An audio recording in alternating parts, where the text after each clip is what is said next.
Allô tout le monde, je prenais une petite pause et je me suis dit pourquoi pas leur présenter mes livres de référence. Il y en a plusieurs qui me le demandent. Moi, j'ai commencé, ça fait pas si longtemps à faire de la cueillette.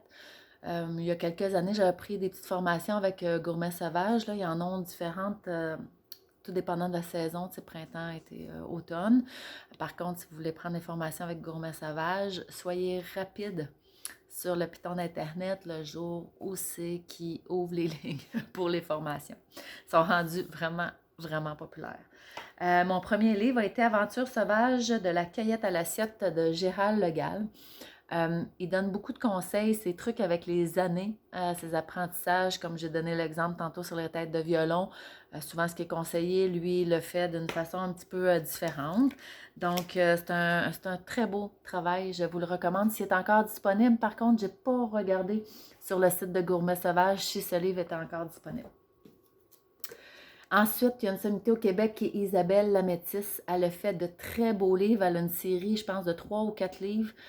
Isabelle, moi, j'ai seulement le premier. J'espère un jour me procurer la suite parce qu'il y en a un spécifiquement sur les arbres, tout ça, ce qui est important dans la cueillette, de bien identifier les arbres parce que dans la forêt, tout dépendant du milieu dans lequel on est, il va y avoir tel type de plante. Par exemple, dans une érablière, c'est tel type de plante. Dans un autre milieu plus humide, c'est d'autres types de plantes.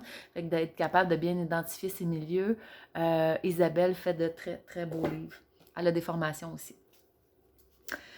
Mon livre de poche, celui que je traîne en forêt, quand je ne l'ai pas, je le regrette toujours. Donc, c'est des fleurs bec, tous les livres de fleurs bec. Le petit tag que vous voyez en bas, je le recommande, je les recommande tous. Celui-là, c'est la fleur printanière. Vous reconnaissez l'érythrome que je vous ai présenté cette semaine en vidéo, que je mange en ce moment dans mes salades, la fleur et la feuille d'érythrome. C'est un super outil parce qu'il y a les maps à l'intérieur de où qu'on la retrouve et toutes les particularités au niveau de la tige, poilu, pas poilu, la forme de la tige, les feuilles, les fruits. Donc, très bon livre pour identifier parce que c'est important que si on consomme une plante, qu'elle soit bien identifiée. Et avant de l'accueillir en grande quantité, aussi qu'elle soit bien identifiée et comment l'accueillir. Ça aussi, c'est important. On ne rentre pas dans un sous-bois en cueillant tout ce qui est là. Ça arrive souvent, je donne l'exemple, tête de violon, j'arrive, tout est rasé. Ça, c'est de détruire la forêt, c'est pas ça qu'on veut, donc cueillir consciemment.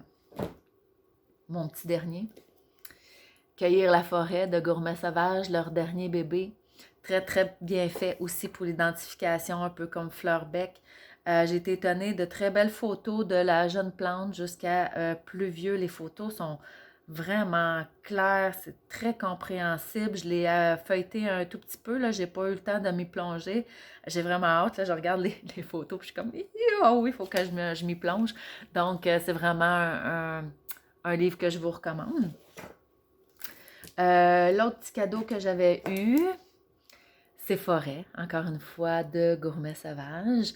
Forêt est faite de façon différente. Il est très gros à manipuler.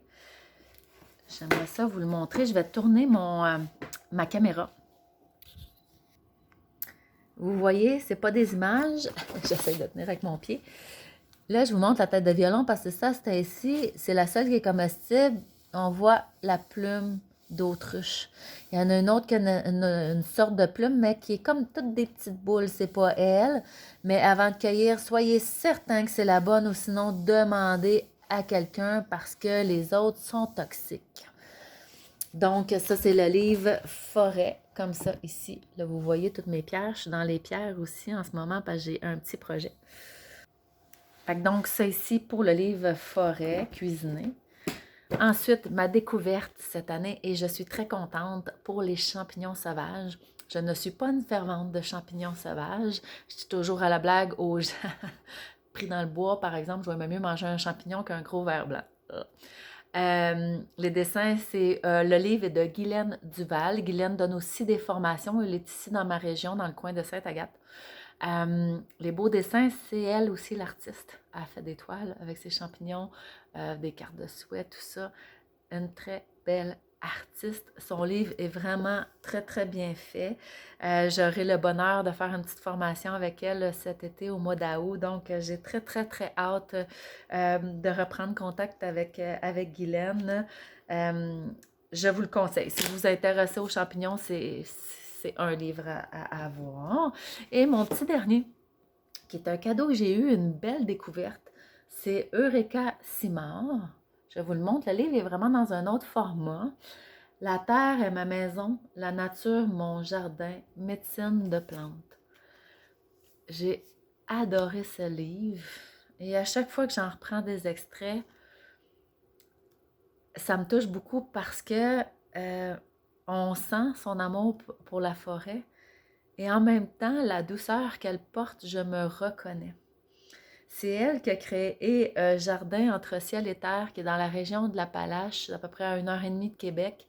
Je me promets d'arrêter là un jour. C'est vraiment dans mon to-do list d'aller voir ce jardin parce que je sens que c'est quelque chose qui a été fait avec tellement d'amour.